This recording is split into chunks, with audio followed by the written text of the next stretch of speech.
Olá a todos, espero que estejam todos bem. Sejam bem-vindos aqui mais uma vez ao meu quarto, mais um quarto de sabedoria. Muito prazer aí para quem não me conhece, eu sou o professor Celso Diório, tá? Eu leciono História, também leciono Sociologia, Filosofia e Geografia. Então seja bem-vindo, se essa for a sua primeira vez aqui nesse canal. Ficarei muito honrado com a sua inscrição, tá? E a gente hoje vai conversar sobre um assunto que ele tem pequenas informações que são tão retalhadinhas que eu tive que até deixar uma parte aberta aqui para poder estar lendo, que é sobre o período regencial, tá? Aqui no Brasil, que vai do ano de 1831 até 1840, tá bom? Bom, vamos lá. Não reparem meu óculos, tá? Porque é ambiente muito claro agora. Infelizmente, meus olhos claros acabam sofrendo demais com a luz, então eu sou obrigado a usar uma lente um pouco mais escura, tá bom? Mas não reparem nisso, o importante é a informação, tá? Natural que, como eu falei para vocês, eu tô aprendendo ainda a mexer nessa plataforma ali, no YouTube, em edição. Eu não sei fazer edição. Eu sempre trato esse nosso bate-papo como aula mesmo, tá? Não tem edição, a coisa vai acontecendo e, obviamente, se eu cometer alguma falha e eu verificar essa falha, no momento seguinte eu acabo, obviamente, me corrigindo, tá? Vamos lá, vamos entender então o famoso contexto, né? O que é o contexto? O contexto é aquilo que está pegando na hora, né? O que é que está acontecendo naquele momento para que esse evento seja estudado. 1831, né, para ser mais exato, se eu não me engano, no dia 7 de abril, se eu tiver errado a data de novo, eu peço desculpas, tá? Dia 7 de abril, Dom Pedro I simplesmente vai embora. Dom Pedro pega ali os seus trapinhos, bota na sua malinha e vai embora para Portugal, porque ele já não tinha mais nenhum apoio político, ele já tinha brigado com quase toda a elite brasileira, né, que o ajudou a chegar ao poder, e ele simplesmente vai embora, deixando o filho dele, né, Dom Pedro II, como o herdeiro. Só que tem um problema, ele é só um garoto de 5 anos, e ainda que também ele tenha sido criado para mais tarde ser o imperador, obviamente que esse período ele não vai poder fazer muita coisa, porque a própria Constituição brasileira de 1824 não permitia que o imperador, que o príncipe, perdão, que o herdeiro assumisse o trono se não tivesse uma idade superior a 21 anos. Depois isso vai ser trocado, a gente vai estudar um pouquinho a respeito disso, tá? Então, é o seguinte, quando Dom Pedro ele era o imperador, havia, obviamente, a centralização do poder na mão dele, tá? Então, ele era o cara que mandava e desmandava, obviamente isso causou muita confusão com a elite, como eu citei antes, e o período regencial ele vai se caracterizar, num primeiro momento, como um período descentralizador do governo, tá? As províncias, elas sempre vão discutir, né, as elites provinciais, elas sempre vão discutir a respeito da ideia de uma autonomia maior para poder tomar as suas decisões, tá? E isso vai causar uma certa crise política que ela vai se arrastar, né, durante esses 9 anos e aí até chegar ao momento em que o Dom Pedro II ele será então coroado imperador do Brasil, tudo bem? Então vamos lá, a gente pensa assim, a experiência ela foi temporária, ela foi descentralizadora, como eu falei para vocês, e vai transferir o poder do imperador, não, parte do poder do imperador, para os chamados regentes, tá? Foi um período muito breve, porém ele foi de muita instabilidade, de muita discussão política, principalmente na esfera elitista, porque vale lembrar novamente, tá? Isso não é segredo para ninguém, o professor, né? Eu já contei isso para vocês em muitos momentos. A participação popular é quase nula nesse processo, tá? A independência do Brasil, a participação é quase nula. E nas revoltas regenciais, que nós estudaremos num outro bate-papo, tá? Porque são inúmeros assuntos dentro das revoltas regenciais, né? Vários temas, várias coisas que valem discutir. A população ela foi usada, infelizmente, como a famosa massa de manobra, tá? As elites provocam a massa popular acaba acreditando na ideia desse líder, e aí o pessoal vai e segue, né? Com raríssimas exceções. Acho que a única que não foi isso, assim, de bate-pronto, foi a Revolução Farroupilha, que vai começar em 1835 e vai acabar em 1845, que foi a maior, inclusive, tá? Então, Dom Pedro, ele vai embora, o Congresso, né, os deputados estão de férias, e eles são convocados rapidamente para que pudessem resolver esse problema. Então vai ser eleita uma regência trina provisória, tá? Com três pessoas importantes ali do meio político, tá? Essa era o Francisco de Lima e Silva, que era um militar conservador, o José da Costa Carvalho, que era um moderado, e João Braulio Muniz. Então vamos entender esse negócio de conservador, moderado e por aí vai. Quando o imperador ele vai embora do Brasil, vão surgir três grupos, que a gente vai chamar de partido aqui, mas só para vocês entenderem a ideia de que eram facções que estavam ali disputando o poder. Nós teremos os liberais moderados, tá? Liberal moderado, grande parte deles defensores de uma espécie de centralização do poder na mão do imperador, podendo haver, em certo momento, uma autonomia da província, mas era majoritariamente formado por proprietários de terra, plantadores de café e donos de escravo, ou seja, a elite do momento. Né? Nós teremos os liberais exaltados, que eram opositores aos moderados, era um grupo composto principalmente por profissionais liberais, tá? A gente pode colocar aí médico, advogado e por aí vai. E esse pessoal chegava ao ponto de imaginar que talvez nem mesmo um império serviria, né? Já transforma logo numa república e tá tudo certo. E nós vamos ter os restauradores. Então, os restauradores serão aqueles que querem o retorno de Dom Pedro I, tá? Vai ser uma grande maioria de comerciantes portugueses. Obviamente, esse grupo vai perder força a partir de 1834, porque é o ano em que Dom Pedro I faleceu lá em Portugal, tá? Vítima de tuberculose, morreu jovem, inclusive, né? Tuberculose era uma doença que dificilmente a pessoa se curava, tá? Então, vamos lá. Essa regência trina, ela vai funcionar durante um período, tá?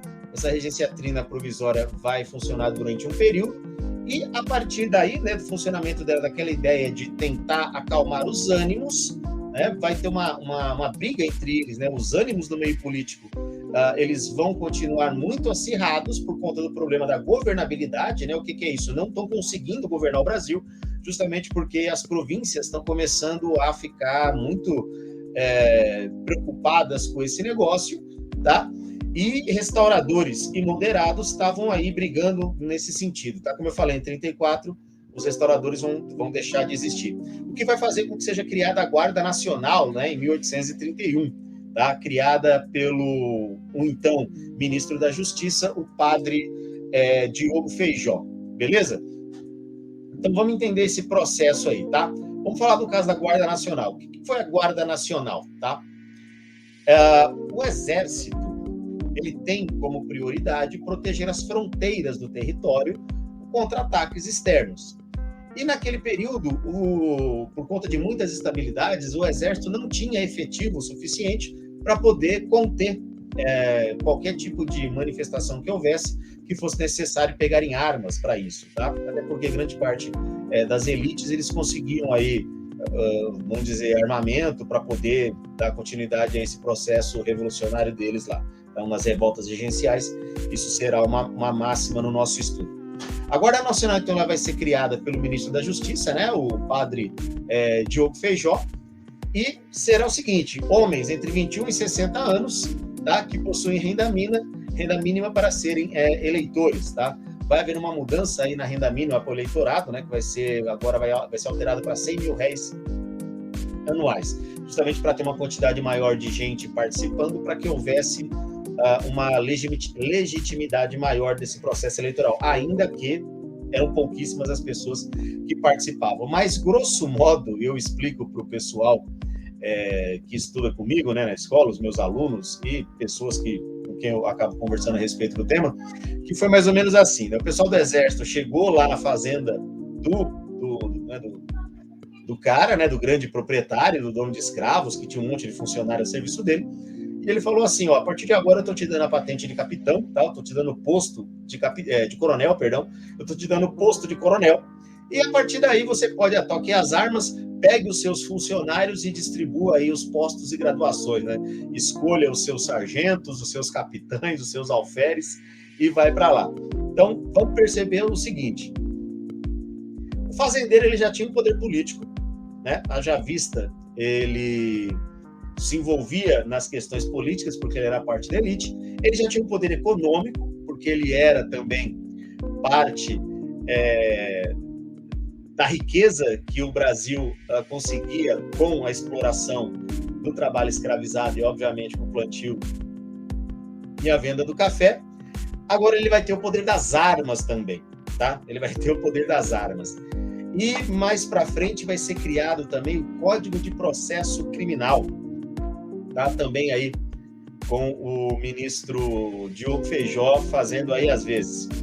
Nesse Código de Processo Penal funcionava assim: as províncias agora elas poderiam julgar os seus crimes. O juiz local, né, o juiz de paz, que ele era escolhido ali muito mais pela vontade do grande proprietário, né, da elite local, para fazer, às vezes, esse cara, né, esse juiz, ele ia poder, então, nesse caso, aplicar a culpa, julgar, condenar, tá?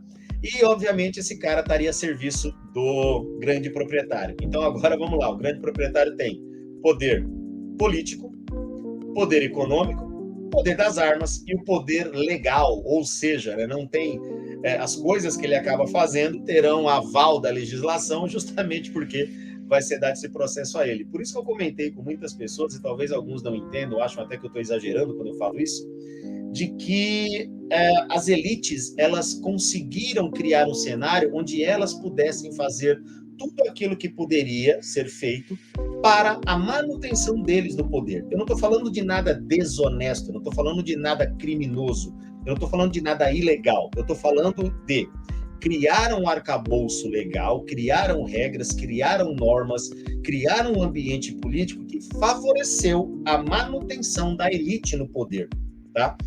Os elementos legais que havia na época não davam margem para a grande massa da população ter acesso a esses aspectos políticos, econômicos e legais, tá? Era simplesmente um pessoal que estava cuidando da própria vida, com exceção, obviamente, dos escravizados, né? Porque a vida dele pertencia ao dono da fazenda, mas a maioria da população estava tentando se virar do jeito que dava. Era uma população pobre, uma população iletrada, uma população, infelizmente, à mercê do poder econômico, do poder político, do poder territorial e do poder, obviamente, agora do poder legal, justamente com a criação do Código de Processo Criminal. Tudo bem? Então, a Guarda Nacional ela vai trabalhar com uma espécie de milícia, se a gente pode dizer esse nome, quando o dono da fazenda, ou então coronel, ele vai se utilizar da Guarda Nacional para resolver os problemas que aparecem na sua região, mas também, nesse caso, para resolver os problemas próprios, sem necessariamente ser, digamos assim, criticado ou culpado por isso, tá? Então, acaba a regência provisória em 31, né, no mesmo ano, e vai ser eleita uma regência trina permanente, ficando só aí a figura do Francisco de Lima e Silva, tá? É militar do Exército e, a título de curiosidade, Francisco de Lima e Silva é pai do Luiz Alves de Lima e Silva, o nosso Duque de Caxias. Com licença. Então, a Guarda Nacional ela foi reformulada em 1850, né? Mas como eles tiveram um poder retirado com o tempo, né? Um declínio nesse poder, em 1918, se não me falha a memória, a Guarda Civil ela foi extinta. A Guarda Nacional foi extinta, mas não foi extinta a figura do coronel, né, do dono da fazenda. Então é isso que a gente precisa entender, tá?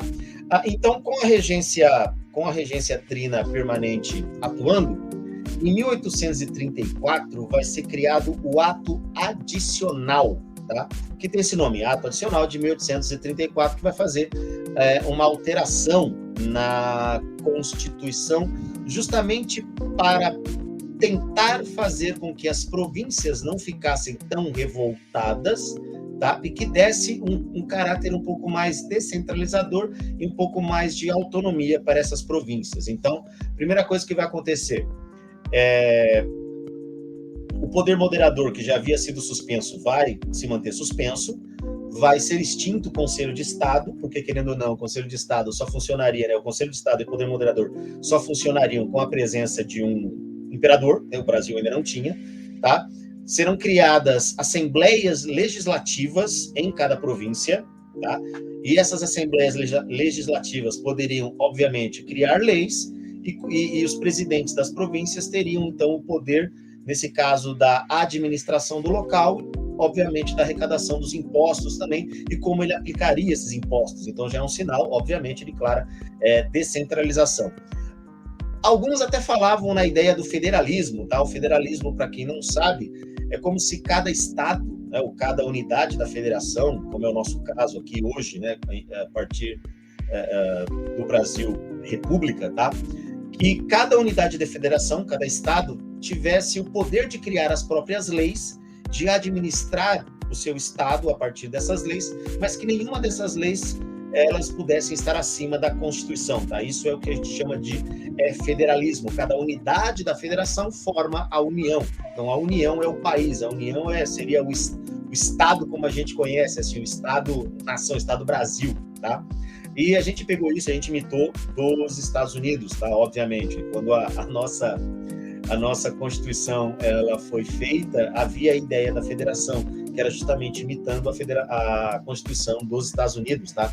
Se eu não me engano, é de 1786, um pouco mais antiga, um pouco mais velha que a do Brasil Império, mas é a única que está até hoje nos Estados Unidos. Tá? Eles só tiveram uma Constituição que está até hoje.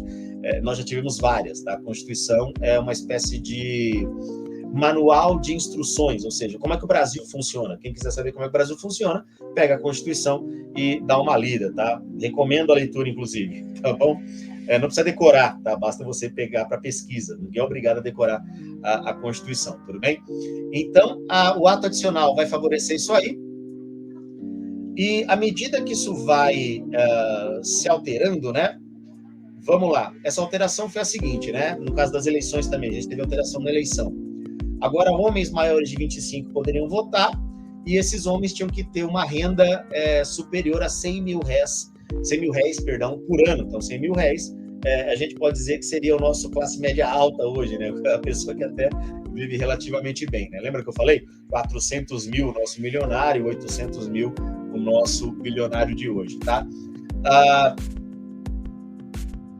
Vamos pegar o seguinte agora, vamos entender o seguinte detalhe. Vamos pegar a ideia do funcionamento das regências, tá bom? A regência, ela vai, de certa forma, querer que as coisas funcionem num processo que seria o seguinte. Eu, primeiro, tento dar uma certa autonomia para as províncias, mas nem tanto, tá bom? E, à medida que o tempo vai passando, eu vou tentando melhorar a condição das coisas.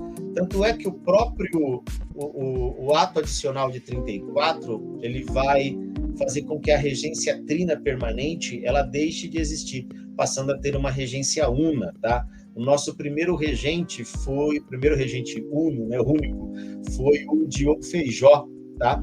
E, nesse caso, quando ele vai ter o seu caráter ali de colocação das coisas em ordem, ele é um cara, de certa forma, um pouco mais voltado para a ideia liberal / conservadora, tá?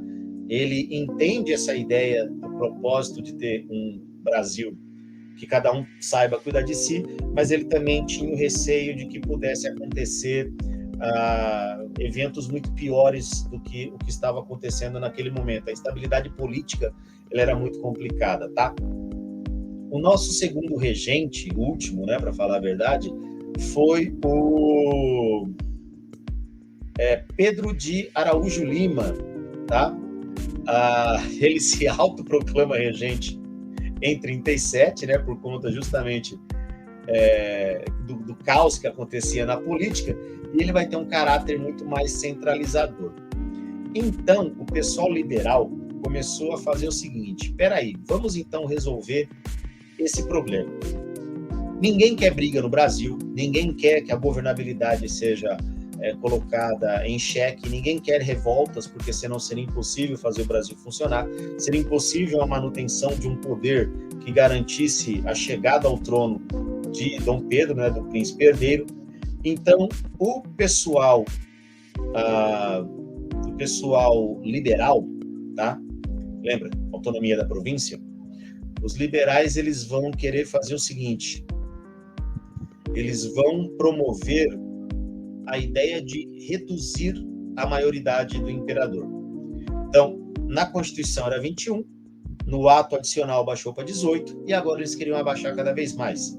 Estamos aí no ano de 1840, e vai ser criado o Clube da Maioridade, né, com políticos liberais, trazendo uma proposta de alívio às tensões políticas. Se Dom Pedro ele fosse coroado já, né, nesse caso aos 14 anos, para que essa situação se acalmasse. A ideia de um imperador traria, pelo menos era isso que o pessoal liberal pensava, que o imperador no trono, né, reinando, ele traria uma unidade nacional. A ideia de um país todo unido no ideal de Dom Pedro II, nesse caso, a gente tem que entender, né, que ele, diferente do pai, ele era brasileiro, e ele vai se mostrar extremamente interessado no crescimento do país, ao contrário de muitas críticas, tá? Ele teve tempo, né, ele ficou 49 anos no poder, então ele conseguiu, né, com muita briga, vamos dizer assim, né, com os políticos, fazer com que o Brasil ainda desse uma caminhada na direção da industrialização. Infelizmente não vai acontecer, porque o Brasil ele era um país comandado por cafeicultores, tá? E hoje ele é um país comandado por elites. Então a gente não sabe dizer por que o cara que tem esse poder, né, o poder econômico, o poder político, ele simplesmente não quer que a coisa vá para frente. Seria um debate, por exemplo, para nossas conversas sobre sociologia, tá? Aliás, eu esqueci de falar para vocês, né? Eu falei de liberal e de conservador, né? Quando aqueles três grupos deixaram de existir, né? Liberal moderado, liberal exaltado e restaurador, né? Os restauradores sumiram, então todos esses três aí acabaram formando dois partidos, o Partido Liberal e o Partido Conservador, tá? Intenção do Partido Liberal: autonomia da província. Se a província tiver liberdade para criar suas leis, cobrar os seus impostos e cuidar da sua vida, tá perfeito, pode colocar o imperador que tiver lá, que tá tudo certo. Partido Conservador: centralização do poder no imperador, tá? Tanto liberais quanto conservadores, eles eram grandes proprietários de terra, plantadores de café, donos de escravos, tá? E eles queriam que se mantivesse essa realidade, a manutenção da escravidão e a garantia deles no poder, tá? Era a única coisa que diferenciava liberal e conservador, é que o liberal queria a autonomia da província, o conservador queria o poder centrado na mão do imperador. Então, né, o resto era tudo igual, era todo mundo querendo ficar no poder. Então, vai rolar uma proposta interessante, tá? Vai ser colocada em votação na Câmara dos Deputados, e vai ser aceita a ideia da maioridade de Dom Pedro, né, Dom Pedro II, aos 14 anos, que vai ser chamado de golpe da maioridade, tá? E aí, com o golpe da maioridade, Dom Pedro II é coroado imperador do Brasil, tá? Um adolescente de 14 anos vai ser dono de um território que já tem o tamanho que é hoje, com exceção do Acre, e aí encerra-se o período regencial e tem início o chamado Segundo Reinado, que vai de 1840 até 1889, que vai ser uma conversa aí para a nossa próxima aula, tá bom? Fico por aqui, peço desculpas aí por alguns silêncios, eu estava tentando pegar as informações, eu raramente faço anotações daquilo que eu falo, né? Eu só peguei alguma coisa aqui anotada porque eu precisava me lembrar mesmo, tá? É que eu tenho uma vantagem de conseguir reter bastante informação, tá? E como eu disse, é aula, não vai ter edição, eu não faço questão de editar os vídeos, eu quero que todo mundo veja como é que é o professor Celso trabalhando, o professor Celso fazendo a sua parte.